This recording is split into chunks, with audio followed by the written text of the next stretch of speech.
बच्चों, आज हम इस पाठ के माध्यम से भाषा, उसके प्रकार, व्याकरण और लिपि के विषय में पढ़ेंगे। भाषा क्या है? भाषा वह माध्यम है जिसके द्वारा हम अपने मन के भाव प्रकट करते हैं, सुनते हैं और पढ़ते हैं। इसको हम इन वाक्यों से भी समझने का प्रयास करेंगे। जैसे अमित टेलीफोन पर बात करता है, बच्चा लिखता है। इन वाक्यों के द्वारा टेलीफोन पर मन के भावों को बोलकर व्यक्त किया जा रहा है और दूसरे वाक्य में बच्चा लिखकर अपने भावों को व्यक्त कर रहा है।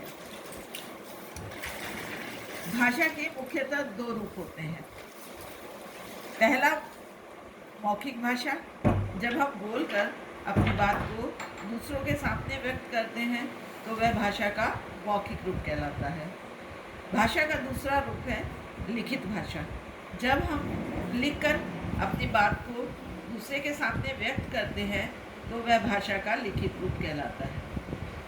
बच्चों, कभी कभी हम संकेतों या इशारों से अपने भाव और विचारों को दूसरे तक पहुंचाते हैं। यह सांकेतिक भाषा कहलाती है। हिंदी भाषा में सांकेतिक भाषा को भाषा नहीं माना जाता है। अब हम बात करते हैं लिपि की। लिपि क्या है? अभी हमने पढ़ा कि भाषा को हम लिखकर प्रकट करते हैं। भाषा को लिखने के लिए हमें कुछ चिन्हों का प्रयोग करना पड़ता है। इन्हीं चिन्हों को लिपि कहा जाता है।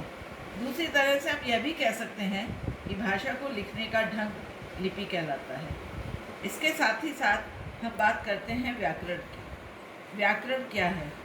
व्याकरण के द्वारा ही हम किसी भाषा को शुद्ध रूप से बोलना और लिखना सीखते हैं। बच्चों, विश्व में विभिन्न भाषाएं हैं। हमारे देश में हिंदी के अलावा संस्कृत, पंजाबी, बंगला, उर्दू, तमिल, तेलुगु, कन्नड़, असमी आदि अनेक भाषाएं बोली जाती हैं। मौखिक भाषा ही भाषा का मुख्य रूप है। भाषा को लिखने का विकास समय के परिवर्तन के द्वारा हुआ। अब इस पाठ के द्वारा बच्चों हमने क्या सीखा? भाषा किसे कहते हैं? भाषा बोलचाल और लिखने पढ़ने का माध्यम है। भाषा के द्वारा हम अपनी बात को दूसरों तक पहुंचाते हैं। भाषा के कितने भेद होते हैं? भाषा के दो भेद होते हैं, मौखिक भाषा, लिखित भाषा। लिपि किसे कहते हैं? भाषा को लिखने के लिए जिन चिन्हों का प्रयोग किया जाता है उन्हें लिपि कहते हैं। व्याकरण किसे कहते हैं? व्याकरण के द्वारा ही हम किसी भाषा को शुद्ध रूप से बोलना और लिखना सीखते हैं।